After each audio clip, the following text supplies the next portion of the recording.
Right across Melbourne, this is Nova 100. You are on the air with Jace and Lauren. Coming up at 8 o'clock, the moment we were found in our $250,000 hide and seek.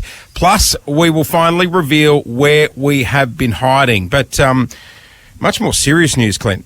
Yeah, there's an extraordinary level of rhetoric right now in global politics, and it all has to do with what's happening in the Middle East, notably in Iran. And the US entering the game more recently with strikes on various nuclear sites in Iran. Let's get the latest from the US and 9 News correspondent Jonathan Kearsley. Jono, good morning to you. Thanks for joining us. Where do we stand right now, mate?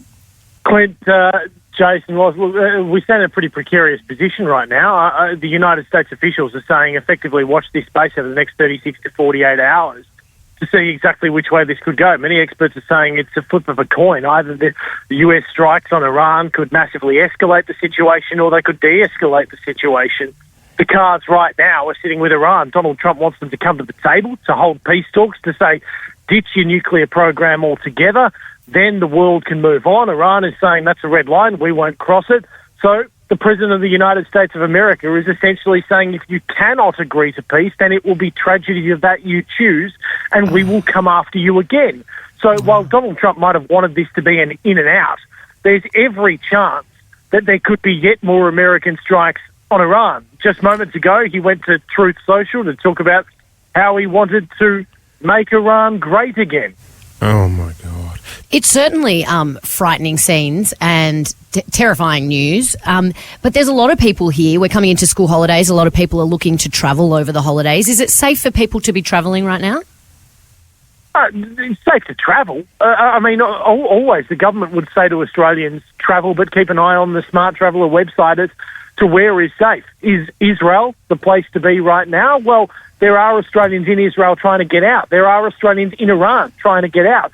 The Middle East is not the safest place in the world right now by a long shot. Is it safe to travel and go to Bali and go to New Zealand and go to the places you want to go to?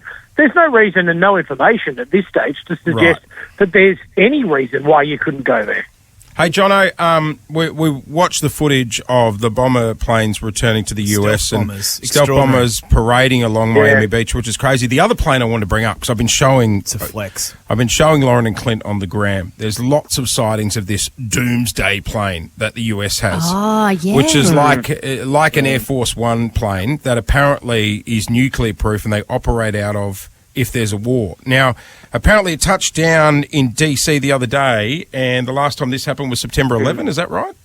Yeah, that'd be about right. I mean, September 11, 2001, the world remembers the images of the Twin Towers crumbling to the ground, and the world was forever changed after that. Our way of life in Australia completely changed after that.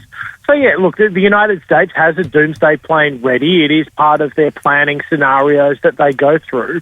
And the President has been sitting inside a Situation Room at the White House almost every day for the best part of the last week, getting updates on what he needs to do, getting updates on what he thinks he should do, and what his defence chiefs think he should do. And ultimately, he has decided to go in cahoots with Israel's Prime Minister Benjamin Netanyahu and drop these bunker-busting bombs on Iran. Now, that is a decision that carries with it consequences, everlasting consequences, according to the Iranian regime. So, yeah, there's significant questions over what comes next. But that doomsday plane sits at the ready. It is essentially a backup Air Force One designed to protect the President of the United States of America and keep the continuity of government flowing. But you are going to watch any headline today, and this is going to be it, that the world right now is sitting in a very dangerous position, one it hasn't seen in many, many years. Australians should not take this position and this moment in history lightly. And Donald Trump is at the controls, really. The rhetoric is terrifying, as is some of the scenes we're seeing in Israel and also in Tehran, in Iran. Jono, thanks so much for the update. We appreciate it. Always good to talk to you guys, Nova. Thanks very much for your time, and hello to all the listeners across the station, across Melbourne. Thanks, mate. Take it easy.